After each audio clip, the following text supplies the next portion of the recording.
Hello, Wes. Good morning. Wes Hey, we Bradshaw. got you. All Very right. excellent. All right. Are we on? Yeah, We're landing the fish. All right. Sorry about that, guys. No worries. That's all right. That's all right. Well, Wes, tell us. I guess we want to start from the beginning. Tell us last month kind of how this whole thing started with the state. You're the owner of Sela's AnyTime Fitness. Are you the co-owner or are you the owner? I'm the owner of those. Yeah. Yeah.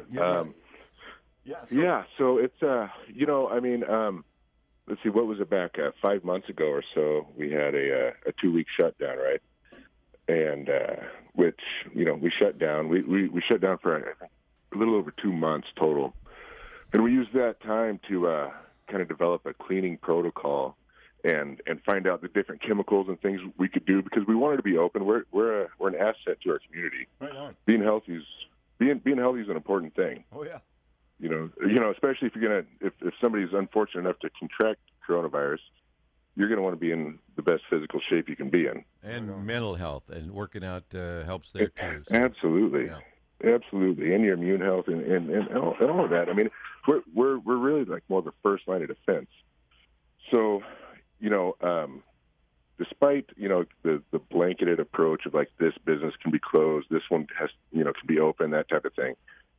We did our research and we put together kind of a protocol cleaning, a way that like our employees and our customers could be safe and still, we could be open and they could be safe. And the government just haven't wanted to acknowledge this.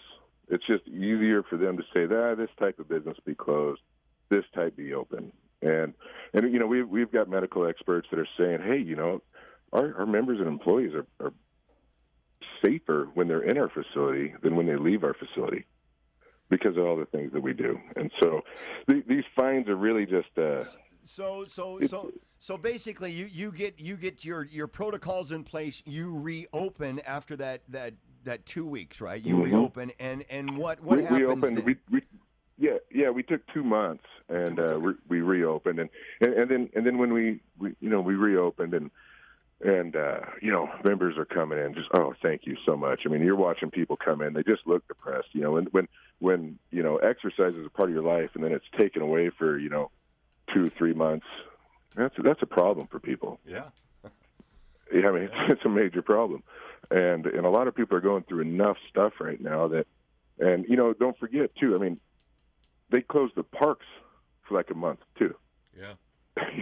So I mean, it's just all of this is totally unsubstantiated, and my like goal with this is one for our communities, people to be able to exercise and maintain their health, and two, I wish the government would kind of pay attention to what we're doing, because what we do at my facilities, every business could easily do and be open.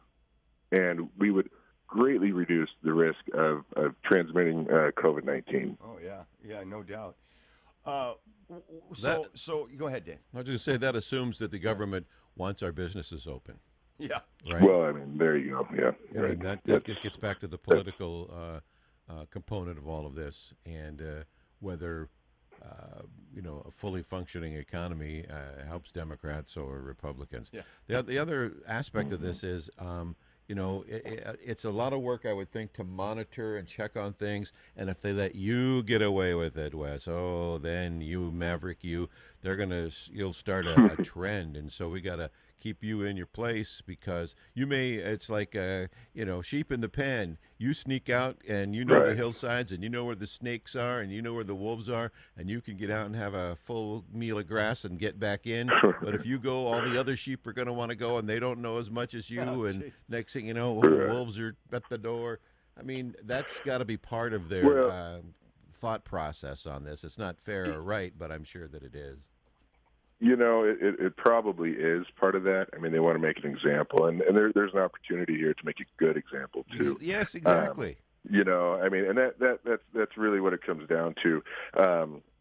If they have the time and the resources to come, continually find my business, why can't they use those resources to check on other companies to make sure that they are operating safely? I mean, they obviously have the resources to do this. They want to issue a press release like, oh, we find this guy 2 times now. Like what is, you guys have all this energy. Why not use it for good? Yeah, jeez. I'm reading an article out of Washington State Department of Labor and Industries. 8 Eastern Washington fitness centers cited for violating Safe Start order. So they fine you. So they come in. They find you what, close to $10,000, and you are appealing that fine at this point.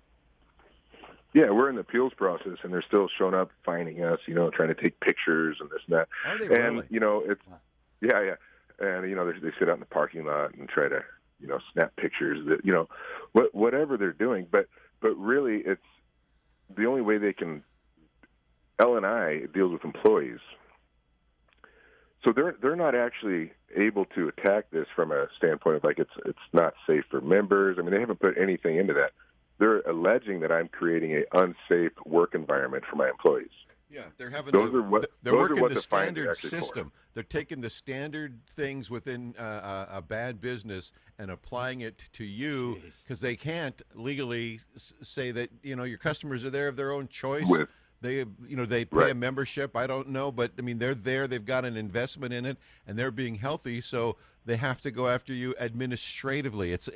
I don't mean to compare you to the Trump, team, but all of the crimes were these process administrative crimes, not actually doing anything. Right. Yeah, that's right. Without actually ever starting or completing any kind of investigation or inspection. Wow. Never started one. Haven't nothing. They haven't done anything. This is just blanketed. This is bullying. It's ridiculous. And I'm not here to be the poor me guy. I figured they'd be coming after me here and there, but I'm confident with the things that we do. I mean, we're using foggers all the time to kill COVID. We're doing stuff, and it's not that hard. Every business could do it. It's not that big a deal. But we're doing everything that we can to be super, super safe. I mean, as a business person, the last thing that I can afford is all my employees getting sick and all my customers getting sick. Sure. Yeah. I mean, that's just the way business works. I have to have healthy customers and employees.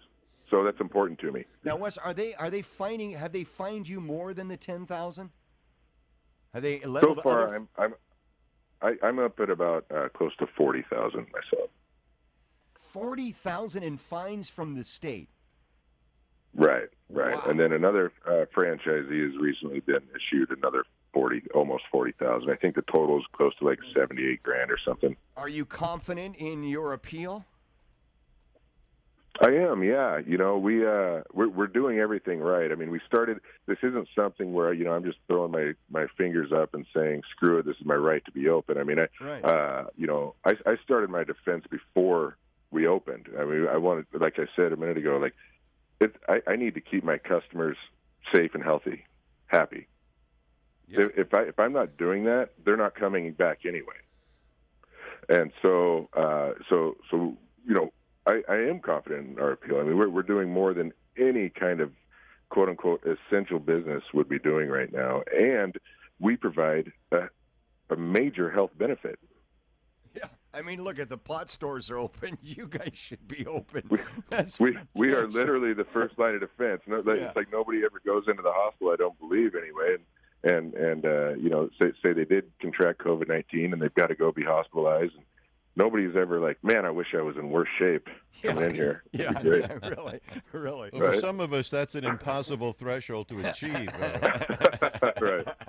Okay, so you own how many of the Sela, or how many AnyTime Fitnesses do you own? Do you own just one in Sela? Yeah, let's just stick with the Sela right now. Yeah. Okay. Yeah. And that is open now. Yes. It's open now under COVID-19 restrictions, right? Yeah. What do you think about these new regulations now? 17 feet between your customers. How does?